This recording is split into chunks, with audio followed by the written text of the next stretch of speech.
The statements we're about to show you are from the Holy Quran, and is said to be the official, unchanged, pure word of God, revealed over 1400 years ago. Claiming to be the word of God is a heavy statement, and without proof, or if a single contradiction is found within the book, the apparent word of God will be proven false. So without further ado, let's put the book to the test. In the 23rd chapter, titled The Believers, from the 12th to the 14th verses, God is said to give a detailed description of how the human being is formed. It begins by saying, "We then placed him as a sperm drop in a place of settlement, firmly fixed. Then we made the drop into a alaqa." We will translate this word very soon. "And then we changed the alaqa into a lump. Then we made out of that lump into bones. And then we clothed the bones with flesh. Then we caused him to grow and come into being and attain the definitive human form." In the 21st century, we can now safely say that this verse is clearly describing the process of human development in correct chronological order. However, what we should be paying attention to in particular is the second stage, referring to the development of the embryo.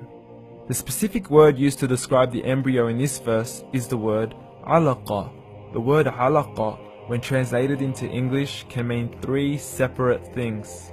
Firstly, a blood clot, or to be suspended, that is to be hanging or clinging to something, or thirdly and finally, a leech. Now, all three definitions don't come anywhere near what we perceive to be the human embryo. So, why are these words used, and what significance do they share with the human embryo? Can the embryo be described as a blood clot? Well, what do you think? In the third week of embryonic development, a tubular heart joins with the blood vessels to form a primordial cardiovascular system, and by the end of the third week, the blood is circulating and the heart begins to beat on day 21. The first thing that comes to mind in regards to being suspended or hanging is the umbilical cord. But we can't use that example because we are simply referring to step 2, before the baby has even formed. But we now know today that the umbilical cord is formed from the connecting stalk. And the connecting stalk is formed as soon as the embryo is formed. The embryo's connecting stalk has even been described by John Allen and Beverly Kramer as an object to suspend the developing embryo in the extra-embryonic column. So an embryo is suspended and does have a strong resemblance with a blood clot. What on earth would an embryo have to do with a leech? Figure A shows the structure of an embryo at 25 days. Figure B shows a leech. Now please note once again that the embryo in this stage is no greater than the size of a kernel of wheat.